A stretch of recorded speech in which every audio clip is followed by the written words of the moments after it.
તો વાત કરીશું એક ખેડૂત મિત્ર સાથે કે જેમણે મરચીની અંદર જે ખરેખર એટલા બધા પ્રોબ્લેમ હતા, જે મોંઘા મોંઘા ડોઝ માર્યા છે, તે છતાંય પરિણામ નથી મળ્યું અને આપણી જે ખાલી માત્ર ને માત્ર 3 વાર સ્પ્રે કર્યા છે અને જે વસ્તુ એમને આખી ટ્રીટમેન્ટ આપણે એમની સુધી જાણીશું અને આજે મરચી હું તમને જે બતાવવાનો છું તો લાસ્ટ વિડીયો સુધી બન્યા રહેજો. તો નમસ્કાર. શું નામ તમારું આખું? ભરતભાઈ પ્રભુભાઈ પટેલ, વિશ્રામપુરા, પેટલાદ તાલુકો, જિલ્લો આણંદ. તો ભરતભાઈ છે, તો ભરતભાઈએ જે વાડી કરેલી છે મરચીની ને મરચી છે એ તમે કેટલા વીઘામાં છે? ટોટલ 4 વીઘામાં છે. 4 વીઘામાં છે. અને ભરતભાઈ, જયારે આપણી વસ્તુનો મતલબ આ નહોતી સ્પ્રે કે કોઈ પણ દવા નહોતી વાપરી એ પહેલા તમને પ્રોબ્લેમ હતો મરચીની અંદર પ્રોબ્લેમ, તો અત્યારે મરચીમાં વધારેમાં વધારે પ્રોબ્લેમ શું આવે છે એના વિશે થોડીક ચર્ચા કરો તમે. પહેલા મારે મોંઘી દવાઓ મેં બહુ સ્પ્રે કર્યા છે. બરાબર.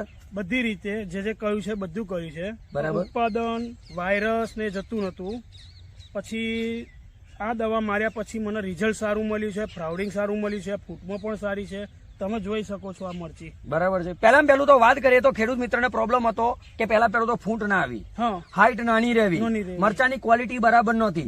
બીજી વસ્તુ કે વાયરસનો પ્રોબ્લેમ હતો. બરાબર છે. આ બધા જાતના કે મરચી એટલે એવું કેવું કે હજારો દુશ્મન પેદા થાય એની અંદર. સાચી વાત. બરાબર. એટલે લોકો શું કરે છે, મોંઘા ડોઝ મારતા હોય છે. એક ડોઝ તમે કેટલાનો મારતા હતા? મારે 8,500 નો પત્તો હતો.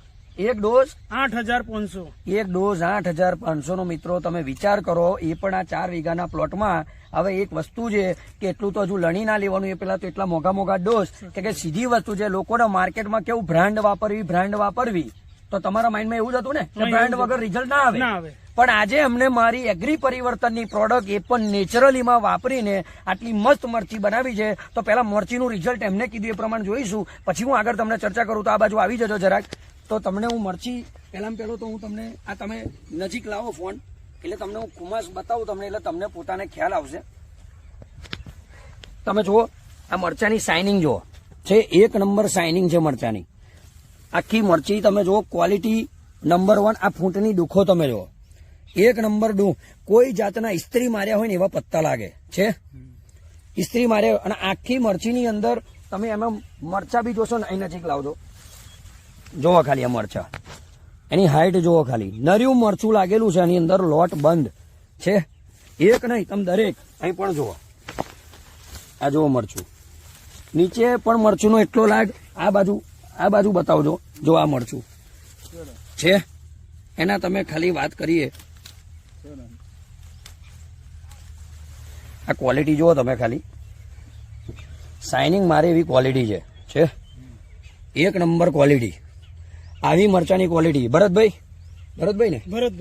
આ મરચાની ક્વોલિટી તમે જે જુઓ છો એ પ્રમાણે તમને શું લાગે છે?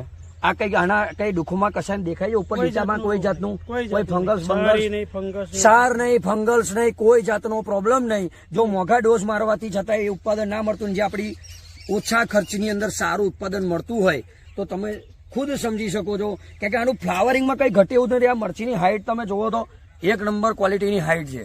બરાબર. તો પહેલી વાત કરીશું એક ખેડૂત મિત્ર સાથે. તો ભરતભાઈ, તમે આની અંદર સ્પ્રે કેટલી વાર કર્યા? લગભગ આપણા સ્પ્રે અહીંના આ સ્પ્રે 3 સ્પ્રે થયા છે. 3 સ્પ્રે થયા છે. બરાબર છે ને? 3 સ્પ્રે થયા છે. તો પહેલું તો 3 સ્પ્રેમાં કઈ દવા વાપરી છે એ પહેલા હું તમને સમજાવી દઉં. 3 સ્પ્રેમાં આની અંદર તમે જોઈ શકો છો, પહેલું તો છે ક્રોપ મેક્સ પરિવર્તન. જે ક્રોપ મેક્સ પરિવર્તન એ છે કે જેની અંદર તમને એટલું કહી શકું કે આમાં થીપ્સ, કથીરી, માઇટ્સ, મિલીબાગ, વ્હાઇટ ફ્લાય, લીલી પોપટી, બ્લેક મસી, વ્હાઇટ મસી બધું એકમાં જ આવી જાય છે.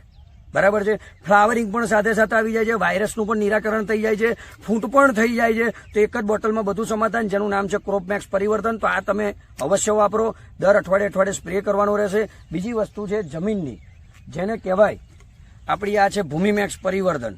તો ભૂમિમેક્સ પરિવર્તન છે તો જે વસ્તુ તમે જમીનમાં આપો છો તો જેનાથી મૂળને ડેવલપિંગ, જમીનમાં કોઈ નિમાટોડ આવી જવો કે ખાતર તરીકે ગણો કે જેને જમીનના બેક્ટેરિયલ તરીકે ગણો, એક જ વસ્તુમાં બધું સમાધાન. બરાબર છે ને?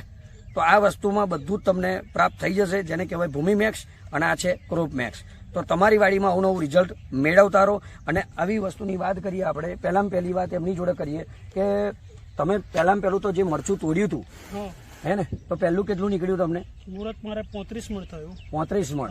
પછી તમને કેટલું નીકળ્યું?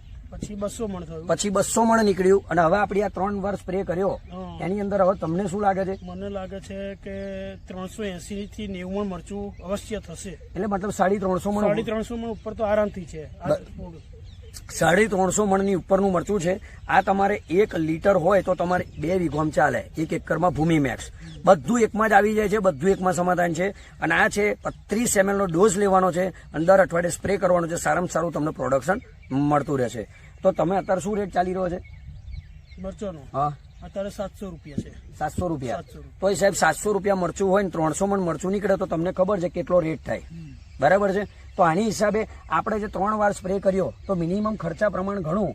તમે જે 8000 નો ડોઝ મારતા હતા તો એના કરતા આપણો ડોઝ કેટલામાં પડે છે? 50%માં પડી 50%. 4000 માં પતી જાય. મતલબ 8000 નો ડોઝ મારવા છતાંય 50% ની અંદર આપણું પતે છે અને તે છતાંય પ્રોડક્શન સામે ભરપૂર નીકળશે. એ ખેડૂતનું કેવું છે. તો પહેલામાં પહેલું તો તમારા બીજા ખેડૂત જે લોકો મરચી કરતા હોય તમારે શું કહેવું ભરતભાઈ એ વિશે?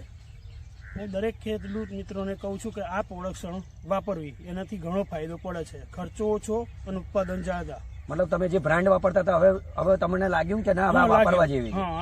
કે મગજમાં જે લોકોને એવું લાગતું હોય ભાઈ બ્રાન્ડ વાપરીને રિઝલ્ટ આવે તો એનાથી નહોતું મળ્યું ને ઓછા ખર્ચમાં સારું ને ઓર્ગેનિક વાપરીને એમને રિઝલ્ટ મેળવેલું છે. બરાબર છે. તો આ વસ્તુ ખાસ દરેક લોકો ધ્યાન રાખવાનું છે. હજુ ચેનલને સબસ્ક્રાઇબ ના કરો તો કરી દેજો ને આપણે મારી દરેક અપડેટ મળતી રહેશે. આપણે બાજુના જ ખેડૂત છે. બરાબર છે ને? કેવું લાગે છે તમને? રિઝલ્ટ સારું ટોપ છે. એક નંબર નું વાપરવું જોઈએ ને? હા વાપરવું જોઈએ. અમે વાપર્યું છે એક ડોઝ મારે 2 ડોઝ અમે. તો તમને કેવું આવ્યું? રિઝલ્ટ મળ્યું અમને. બરાબર છે. બધા ખેડૂતોને રિઝલ્ટ મળ્યું છે. ઓકે. તો તમને એટલું જ કહીશ કે તમારે રિઝલ્ટ 1 નંબર મળશે. હજુ ચેનલને સબસ્ક્રાઇબ કરી દેજો અને આવનારી દરેક અપડેટ મળતી રહેશે. અમારો સંપર્ક કરો. સિસ્ટમથી વાપરવાની જવાબદારી તમારી, બાકી રિઝલ્ટની જવાબદારી આપવાની અમારી. Okay. Thank you so much.